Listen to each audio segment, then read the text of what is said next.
Channel. போன வீடியோல கூட்டுறவு கருத்தியல் நடைமுறையில ஃபர்ஸ்ட் லெசன் பார்த்தோம். இப்போ அதோட செகண்ட் லெசன் பார்க்க போறோம். கூட்டுறவு கொள்கைகள். வாங்க பார்க்கலாம். லாஸ்ட் வீடியோல சொன்ன மாதிரி தான் கொஸ்டின்ஸ் எல்லாம் ட்விஸ்டடா இருக்கும், ஆனா ஆன்சர்ஸ் சிமிலரா இருக்கும். போன வீடியோவை யாராவது பார்க்காம மிஸ் பண்ணியிருந்தீங்கன்னா டிஸ்கிரிப்ஷன்ல லிங்க் இருக்கு, செக் பண்ணி பார்த்துக்கோங்க.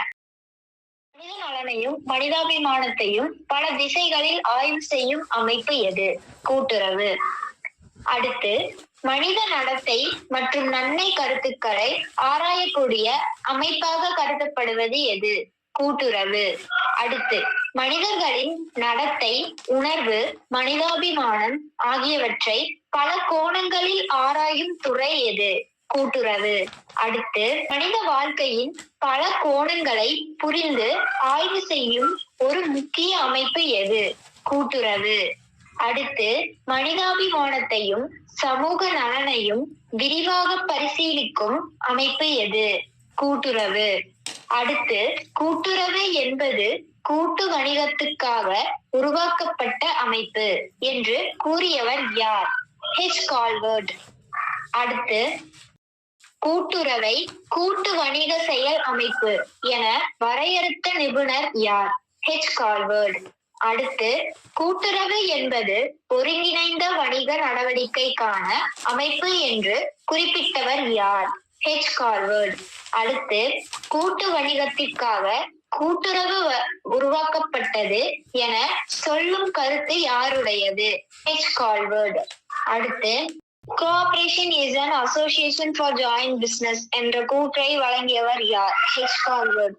அடுத்து, மக்கள் தரமாக முனைந்து தங்களது பொருளாதார நிலையை உயர்த்த உருவாக்கும் அமைப்பு கூட்டுறவு என்று கூறியவர் யார்? பி.எல். மேத்தா. அடுத்து, கூட்டுறவின் நோக்கத்தை மக்கள் சொந்த முயற்சியில் பொருளாதார நிலையை மேம்படுத்தும் அமைப்பு என வரையறுத்தவர் யார்? பி.எல். மேத்தா. அடுத்து, பொருளாதார முன்னேற்றம் பெற மக்கள் இணைந்து உருவாக்கும் அமைப்பு கூட்டுறவு என கூறியவர் யார்? பி.எல். மேத்தா. அடுத்து, கூட்டுறவை மக்கள் தங்களை முன்னேற்ற உருவாக்கிய அமைப்பு என குறிப்பிட்டவர் யார்? பி.எல். மேத்தா. அடுத்து, self help oriented economic uplift association என்ற கூட்டுறவை விளக்கியவர் யார்? பி.எல். மேத்தா. அடுத்து, சர்வதேச அளவில் அங்கீகரிக்கப்பட்ட கூட்டுறவு பற்றிய வரையறையை வழங்கியவர் யார்? சி.ஆர்.பே. அடுத்து, அங்கீகரிக்கப்பட்ட கூட்டுறவு என்ற விளக்கத்தை வழங்கிய நிபுணர் யார்? சி.ஆர்.பே. அடுத்து, உலகளவில் ஏற்றுக்கொள்ளப்பட்ட கூட்டுறவு வரையறை யாரால் வரையறுக்கப்பட்டது? சி.ஆர்.பே. அடுத்து, கூட்டுறவு குறித்த சர்வதேச அளவிலான விளக்கத்தை வழங்கியவர் யார்? சி.ஆர்.பே. அடுத்து, கூட்டுறவு அங்கீகரிக்கப்பட்ட அமைப்பு என வரையறுத்தவர் யார்? சி.ஆர்.பே. அங்கீகரிக்கப்பட்ட கூட்டுறவு பற்றிய விளக்கத்தை வழங்கிய நபர் யார் என்று நினைக்கிறீர்கள்? சி.ஆர்.பே. அடுத்து, கூட்டுறவின் சர்வதேச வரையறையை யார் வழங்கினார்? சி.ஆர்.பே. உலகளாவிய அளவில் ஏற்பட்ட கூட்டுறவு விளக்கத்தை வழங்கியவர் யார்? சி.ஆர்.பே. அடுத்து, கூட்டுறவு தத்துவத்தின் அடிப்படை 3 செயல்கள் எவை? வாழ்வது, சிந்திப்பது, இணைந்து செயல்படுவது. அடுத்து, லிவ், திங்க் அண்ட் கோஆபரேட் என கூறப்படுவது எந்த கொள்கையை குறிக்கிறது? கூட்டுறவு தத்துவம். அடுத்து, கூட்டுறவு தத்துவம் முக்கியமாக எந்த 3 அம்சங்களை வலியுறுத்துகிறது? வாழ்தல், சிந்தித்தல், இணைப்பு. அடுத்து, கூட்டுறவு தத்துவம் என்ன செய்ய சொல்கிறது? வாழவும், சிந்திக்கவும், இணைந்து செயல்படவும். அடுத்து, கூட்டுறவு தத்துவத்தின் 3 முக்கிய செயல்பாடுகள் யாவை? வாழ்வது, சிந்திப்பது, இணைந்து செயலாற்றுவது. அடுத்து, ஐசிஏ அமைப்பு கூட்டுறவுக்காக நிர்ணயித்த கோட்பாடுகள் எண்ணிக்கை எத்தனை? 7. அடுத்து, கூட்டுறவின் சர்வதேச கோட்பாடுகள் ஐசிஏ படி மொத்தம் எத்தனை? 7. உலகளவில் அங்கீகரிக்கப்பட்ட கூட்டுறவு கொள்கைகள் எண்ணிக்கை 7. அடுத்து, ஐசிஏ கூட்டுறவுக்காக நிர்ணயித்த அடிப்படை வழிமுறைகள் எண்ணிக்கை 7. அடுத்து கூட்டுறவு கோட்பாடுகள் மொத்தம் எத்தனை? 7. கூட்டுறவில் ஒருவரின் பிறரை கவலையாடி உதவுவது மற்றும் சமநலனை உயர்த்துவது எந்த குணத்தை குறிக்கிறது? மனிதாபிமானம். அடுத்து கூட்டுறவின் அடிப்படையில் உறுப்பினர்கள் ஒருவருக்கொருவர் கருணை மற்றும் உதவி கருத்துடன் அணுகுவதையே என்ன எனப்படும்? மனிதாபிமானம். அடுத்து உறுப்பினர்கள் சமூக நலனுக்காக மற்றவர்களுக்கு ஆதரவாக நடக்கும் குணம் எது? மனிதாபிமானம். அடுத்து கூட்டுறவின் முளநெறிகளில் உறுப்பினர்கள் ஒருவருக்கொருவர் மரியாதை மற்றும் உதவியை காட்டுவது எந்த தத்துவத்திற்கே உட்பட்டது? மனிதாபிமானம்.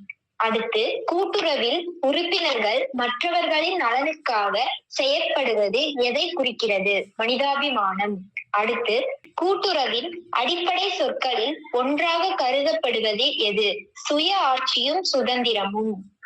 அடுத்து கூட்டுறவின் விளக்கச் சொற்களில் செல்ஃப் கவர்னன்ஸ் அண்ட் இண்டிபெண்டன்ஸ் என்பவை எதற்கு சேர்க்கப்படும்? கூட்டுறவின் சொற்கள் பட்டியல். அடுத்து சுய ஆட்சி மற்றும் சுதந்திரம் என்பது எந்த பிரிவில் அடங்கும்? கூட்டுறவு சொல்லாட்சி. அடுத்து கூட்டுறவின் அடிப்படை கூறுகளில் சுய ஆட்சியும் சுதந்திரமும் எங்கு சேர்க்கப்படுகிறது? கூட்டுறவு சொல்கள்.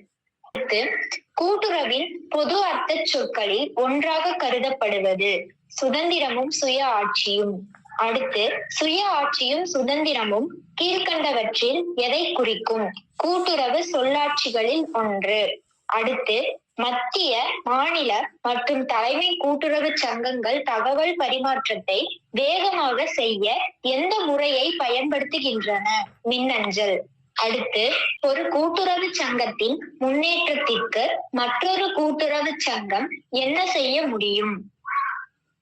வளர்ச்சிக்கு துணை நிற்கும்.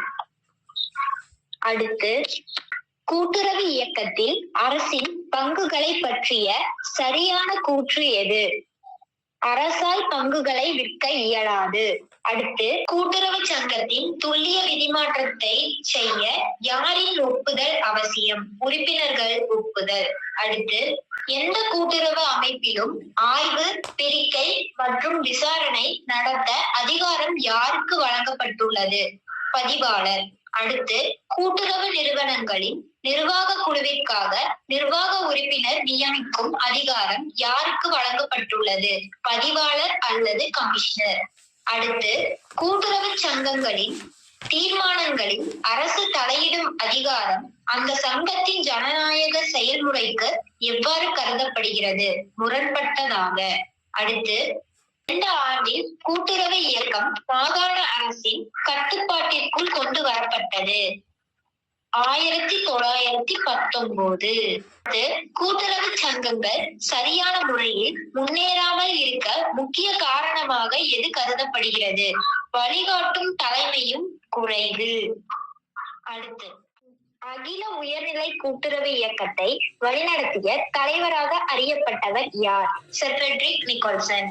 அடுத்து W.B. வாட்கினின் கூற்றுப்படி கூட்டுறவின் அடிப்படை மதிப்புகளின் சரியான அமைப்பு எது? ஜனநாயகம், சுதந்திரம், பொறுப்பு. அடுத்து கூட்டுறவு அமைப்பின் முக்கிய அம்சங்களை W.B. வாட்கின்ஸ் சரியாக பட்டியலிட்ட தொகுப்பு எது? ஜனநாயகம், சுதந்திரம், பொறுப்பு. அடுத்து கூட்டுறவின் மூல அடிப்படைகளை குறிப்பிடும் வகையில் W.B. வாட்கின் வழங்கிய தொகுப்பு எது? ஜனநாயகம், சுதந்திரம், பொறுப்பு. அடுத்து உலகின் சிறந்த பரவிய அளவிலான கூட்டுறவு இயக்கம் எது? இந்தியா. அடுத்து உலகில் உறுப்பினர்கள் எண்ணிக்கையின் அடிப்படையில் அதிக பரவலாக செயல்படும் கூட்டுறவு இயக்கம் இருக்கும் நாடு எது? இந்தியா. அடுத்து உலக அளவில் அதிக கூட்டுறவு சங்கங்கள் செயல்படும் நாடாக அடையாளம் காணப்படுவது எது? இந்தியா. அடுத்து இந்தியாவில் உள்ள கூட்டுறவு உறுப்பினர்களின் எண்ணிக்கை சுமார் எவ்வளவு? 17.51 கோடி. அடுத்து இந்தியாவின் கூட்டுறவு இயக்கத்தில் சேர்ந்து செயல்படும் மக்களின் எண்ணிக்கை சுமார் எவ்வளவு? 17.71 கோடி. அடுத்து கூட்டுறவு உறுப்பினர்கள் அதிகமான நாடாக இந்தியா அடையாளப்படுவதற்கான முக்கிய காரணம் எது? மிகப்பெரிய உறுப்பினர் சேர்க்கை விகிதம். அடுத்து இந்தியாவில் உள்ள கூட்டுறவு இயக்கம் சுமார் எத்தனை ஐட்டம்ஸ் யூனிட்ஸ் உள்ளது? 3.55. அடுத்து, இந்தியாவில் பதிவு செய்யப்பட்ட கூட்டுறவு சங்கங்களின் எண்ணிக்கை சுமார் எத்தனை? 3.55 லட்சம். அடுத்து, இந்தியா கூட்டுறவு அமைப்புகளின் எண்ணிக்கை 3.55 லட்சம் என கூறப்படுவதன் காரணம் நாட்டில் அதிக கூட்டுறவு பதிவு நடைபெறுதல். அடுத்து, கூட்டுறவின் இறுதி முடிவு உறுப்பினர்களின் டேஷ் சார்ந்தது. சமூக பொறுப்பு. அடுத்து, ஒரு கூட்டுறவின் முக்கிய தீர்மானங்கள் எதன் மீது இறுதியில் செயல்படுகிறது? உறுப்பினர்களின் சமூக பொறுப்பு. அடுத்து, கூட்டுறவு அமைப்பின் வெற்றி எதன் மூலம் தீர்மானிக்கப்படுகிறது? உறுப்பினர்களின் செயல்பாட்டு பொறுப்பு. அடுத்து, கூட்டுறவின் அலுவல்கள் கடைபிடிக்கும் டேஷ் மற்றும் டேஷ் நிர்வகிக்கின்றனர். A மற்றும் B. அடுத்து, கூட்டுறவு சங்கத்தின் தினசரி நிர்வாகத்தை மேற்கொள்பவர் யார்? தலைவர் மற்றும் நிர்வாக குழு உறுப்பினர்கள் இருவரும். கூட்டுறவு சங்கத்தின் முக்கிய அலுவல் பொறுப்புகளை செயல்படுத்துவது எவர்கள்? தலைவர் மற்றும் நிர்வாக குழு உறுப்பினர்கள் இருவரும். அடுத்து, கூட்டுறவில் வியாபாரம் புறக்கணிக்கப்படுவதால் டேஷ் உடன் மறுபரிசீலனை குழு சுட்டிக்காட்டியுள்ளது. மத்திய கூட்டுறவு. அடுத்து, கூட்டுறவு வியாபாரத்தில் ஏற்பட்ட குறைபாடுகளை சரி செய்ய மறுபரிசீலனை குழு ஆலோசித்த அமைப்பு எது? மத்திய கூட்டுறவுத்துறை.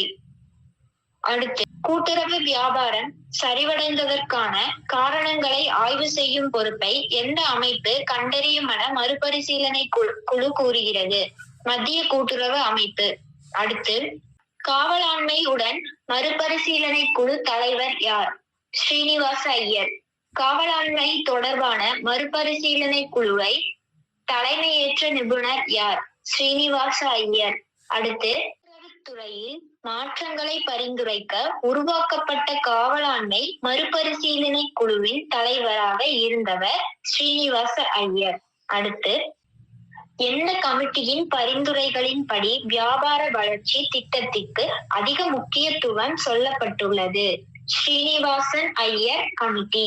அடுத்து, வியாபார வளர்ச்சியை முன்னேற்ற முக்கிய ஆலோசனைகள் வழங்கிய கமிட்டி எது? BL Mehta committee.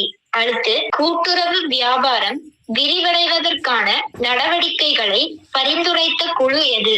BL Mehta committee. அடுத்து, உறுப்பினர்கள் நீக்கப்பட்ட பிறகு மீண்டும் சங்கத்துக்கு என்ன ஆக போகுது? இணைய முடியாது. அடுத்து, சங்க உறுப்பினர் ஒருமுறை நீக்கப்பட்ட பின் மீண்டும் சேர அனுமதிக்கப்படும் ஒரே சூழல் எது? எந்த சூழலும் மீண்டும் சேர முடியாது. அடுத்து, உறுப்பினர் நீக்கம் செய்யப்பட்ட பின் அவர் சங்கத்துடன் தொடர்பு கொள்ளும் உரிமை என்ன? எந்த உறுப்பினர் உரிமையும் கிடையாது. அடுத்து, தனி மனிதர்களின் முயற்சியும் வளங்களும் ஒருங்கிணைந்து அவர் தீர்மானித்த இலக்குகளை அடைவதற்கான ஏற்படுத்தப்பட்ட அமைப்பு எது? கூட்டுறவு. ஒருங்கிணைந்த முயற்சி லாபத்தை மட்டும் நோக்காமல் பொதுநலத்தை நோக்கி செயல்படும் அமைப்பு எது? கூட்டுறவு. அடுத்து, பலரின் சிறிய சேமிப்புகளையும் திறமைகளையும் இணைந்து அனைவருக்கும் சம நன்மை கிடைக்க செய்ய உருவாக்கப்படும் அமைப்பு எது? கூட்டுறவு. அடுத்து, கூட்டுறவின் மைய கருத்து மக்கள் தானாகவே இணைந்து தங்கள் பொருளாதார நிலையை உயர்த்துவது என்று வலியுறுத்தியவர் யார்? திரு H. ஹால்ஸ்வர்த். அடுத்து, கூட்டுறவு என்பது மக்களை தாங்களே முன்னேறும் பொருளாதார கருவியாக மாற்றுகிறது என்று கருத்து கூறியவர் யார்? திரு H. ஹால்ஸ்வர்த். அடுத்து, கூட்டுறவு இயக்கத்தின் ஆன்மா மக்களின் சொந்த பங்கேற்பே என்று கருத்து கூறப்பட்ட போது அந்த கருத்து யாருடையது? திரு H. ஹால்ஸ்வர்த். அடுத்து, இது நாட்டின் பொருளாதார வளர்ச்சிக்காக ஏற்றுக்கொள்ளப்பட்டும் அங்கீகரிக்கப்பட்டும் உள்ள அமைப்பு எது? கூட்டுறவு. அடுத்து, இந்தியாவின் அடித்தட்ட மக்களின் பொருளாதார முன்னேற்றத்தை நோக்கி சமூக அடிப்படையில் செயல்படும் முக்கிய அமைப்பு எது? கூட்டுறவு. அடுத்து, நாட்டின் பொருளாதார வளர்ச்சியில் மக்கள் பங்கேற்பு முறை அடிப்படையில் செயல்படுவதால் அரசு அங்கீகாரத்தின் அமைப்பு எது? கூட்டுறவு. அடுத்து, கூட்டுறவு ஸ்லோகங்களில் புதிதாக சேர்க்கப்பட்ட ஸ்லோகம் எது? சமூக நலனின் ஈடுபாடு. அடுத்து, சமூக மேம்பாட்டை நேரடியாக குறிக்கும் வகையில் கூட்டுறவு ஸ்லோகங்களில் சமீபத்தில் இணைக்கப்பட்ட புதிய கொள்கை எது? சமூக நல ஆதரவு உறுதி. அடுத்து, கூட்டுறவின் நவீன ஸ்லோகங்களின் சமூக பொறுப்பை வலியுறுத்தும் புதிய சேர்க்கை எது? சமூக நலத்திற்கான பங்களிப்பு. இந்த PDF உங்களுக்கு வேணும்னா கீழே டிஸ்கிரிப்ஷன் செக் பண்ணி பாருங்க. டெலிகிராம் சேனல்ல ஜாயின் பண்ணுங்க. தேங்க்யூ. Bye by.